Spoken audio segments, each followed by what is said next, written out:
May naipon na nga po akong 100,000 diamond dito sa 2Party app. Ngayon mga ka-Majesty, papakita ko sa inyo kung paano nga ba mag-withdraw dito sa application.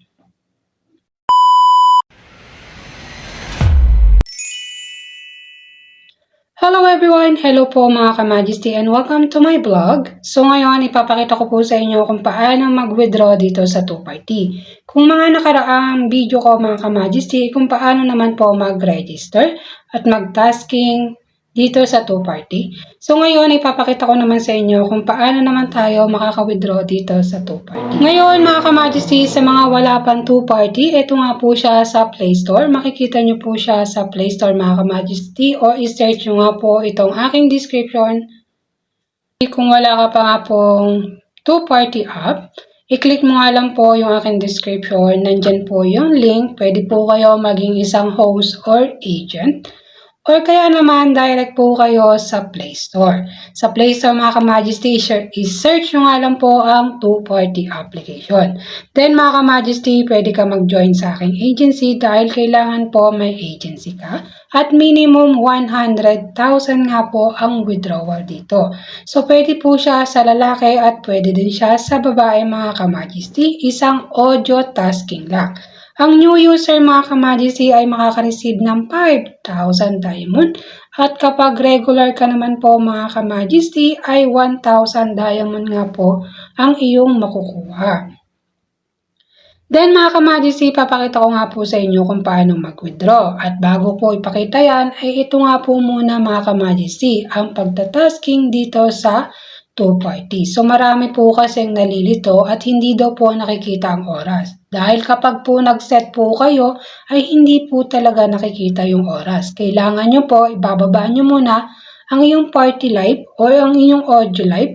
And then, bago po kayo mag-check ng time. So, tignan nyo po itong video na ito mga ka-Majesty. So, kung nakikita nyo ay nakaset po ako ng tasking.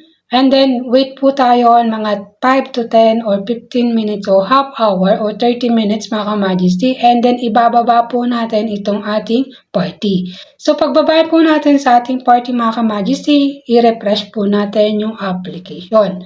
At kapag refresh mo na application, check nyo nga po yung task o reward dito sa 2Party. So, makikita nyo na po magre-reflect ang oras nyo dito. So, kahit own panel or agency panel kayo mo po, ay okay lang mga ka-Majesty. Tatakbo po yung oras nyo. So, marami lang po kasing nalilito. So, about naman sa pag-withdraw mga ka-Majesty, click lang po natin yung diamond. Pag-click mo ng diamond mga ka-Majesty, makikita nyo po dito ang income at ang exchange. So, kiklik po natin dyan yung income. Pag-click mo ng income mga ka-Majesty, may lalabas na official or payroll agent. So, syempre sa official tayo mag-withdraw.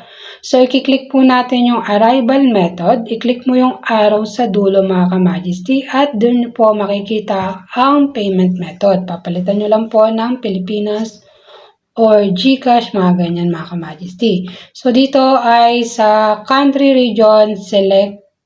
Sa arrival method mga ka-Majesty, click nyo lang po yung select. Dito nyo po makikita ang Pilipinas o ibang country kayo mga ka-Majesty. I-click nyo lang po ang Philippines.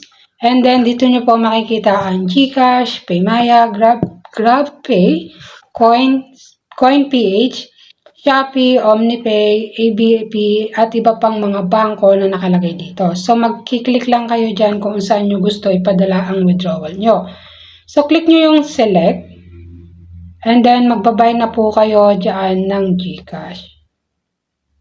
So, pag-buy nyo ng GCash o arrival method mga ka-Majesty. So, GCash yung nakalagay.